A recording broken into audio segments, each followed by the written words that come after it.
All right, everyone, we are here after a great press conference hearing from Urban Meyer and some players. Now, talking to Urban, he's obviously very pleased with the defense. The guys that graded out as champions, so we'll go through some of those, but the Defensive Player of the Week, Duke Lemons. Cool to see Duke getting that recognition. Also, Offensive Player of the Week is Carl Moore. Now, the interesting thing about Carl Moore, that Urban said the reason why he was that Offensive Player of the Week is blocking. Perimeter blocking, something they've been emphasizing. Carl Moore executed there. Absolutely, and it was a lot improved, I think. The runs to the edges seem to be working a little bit better, not all the time, but again, I think a lot of it was consistency from those wide receivers blocking, and obviously the huge catches Carl Moore had as well. It wasn't a ton of them, but he seemed to have the really meaningful ones. He's shown the ability to go up over guys and make that important catch so far. Okay, so a lot of people a little bit concerned about the 26 carries that Jeff Demps had. Urban Meyer talked about that, and he said, look, we're going to try to make sure that we can keep Jeff Demps healthy. He said right now it looks like he can handle it, but I think his exact quote was something about if you run a horse too much, the horse is going to go down. I think that's everyone's fear.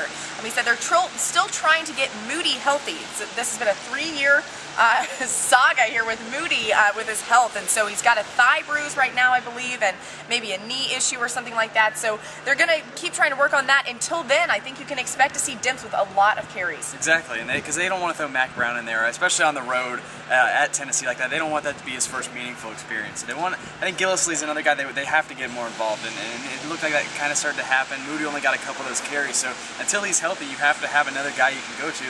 We think Gillislee's that guy, but they kind of want to use him more as the traditional short yardage back.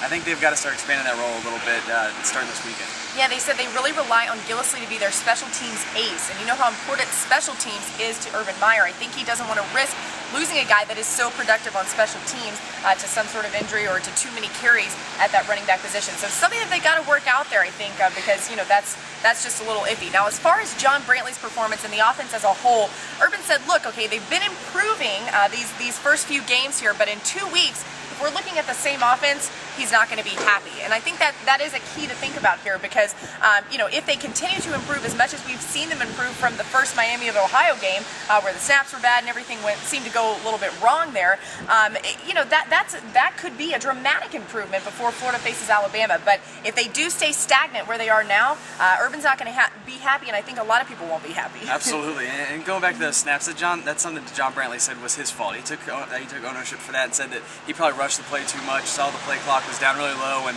kind of rushed it along. So he apologized to Mike Pouncey for that, for the missed snap, and took the blame for it. So I think that a lot of getting those issues fixed is what's going to help this offense out a little bit. The timing issues, obviously, but they know there's a lot of improvement to be made. All the players that we talked to said that. All the coaches said that. So even though they put up 31 points on the road in Knoxville, a lot of the first road game for a lot of these players, they still know there's a lot of work to be done, especially on that offensive side of the ball. Okay, our very own Bob Redmond threw a stat Urban Meyer's way that 41% of the players that played at Tennessee on Saturday were freshmen.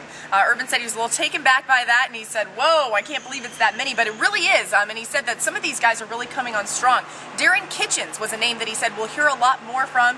The guys buying into the program, really doing well. Obviously, the usuals, Cody Riggs, Neron Ball, some of these players that are having a huge improvements. Ronald Powell had his first sack. So good to see these freshmen getting out there, and that seems to be another theme. This young talent is really getting their times on the field. And they're growing a lot closer off the field as well. They came in knowing a lot of the same players from combines and All-American games. It seems like that's every year now. A lot of these guys get to know each other. Trey Burton told us a little bit about that and how close this group really is. So I think that kind of makes it a little cooler for those guys. A lot of them are making a contribution on the field. Well, even if it's special teams, there's something these guys go to practice for every day and are focused on getting better and improving at. And I think that kind of helps team chemistry out when you've got a lot of guys on the team that are very involved in what they do.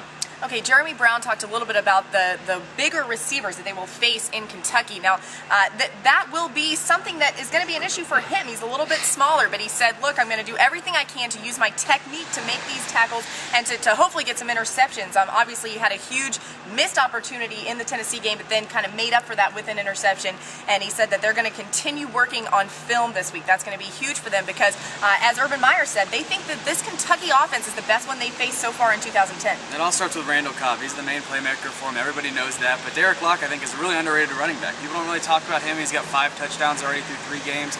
He's a really big playmaker from that running back spot for them. So they've got a lot of options. It seems like the receivers are a little bigger. They've got some height to them, and it was cool to hear Jeremy Brown talk about that, kind of break down what that's like. He said they're a little slower in the breaks, so he can use his quickness to his advantage to maybe get some breaks on some balls, like we saw with that short route that he picked off on Saturday. So they know what they've got to do this week, and it all starts with Randall Cobb with that offense. I think everybody kind of knows that already, and it's only Monday. All right, let's finish up on defense. Another key thing that you might have seen Florida do against Tennessee had to do with the D-line and sort of using Duke Lemons and Ronald Powell sometimes as well as linebackers almost on the outside edge there, just kind of coming in and really using their speed and kind of keeping it really solid there on that D-line with some bigger guys like Jay Howard, who do seem to be coming on really strong, and using weapons like Duke Lemons out there to really just make tackles and just be really quick. That seemed to be something that worked well against Tennessee at many points. I imagine they'll do something similar against Kentucky because they're expecting them to run the ball with a guy like Derek Locke. Yeah, it was pretty cool to see Duke Lemons not only play that position, but also get the defensive player of the game. So he obviously picked it up very well, and you saw that 5-man defensive front obviously worked well, holding Tennessee to 29 rushing yards. So again, yeah, in some of those running situations, I think that's something we will see, is that 5 defensive line front. But they also said that against the spread, it probably wouldn't work out so well. So it kind of comes down to evaluating the personnel on the field and trying to figure out if that really is the best situation. All right, we will have to see, but keep it right here on FightinGators.com for all the latest news you need on the Florida Gators.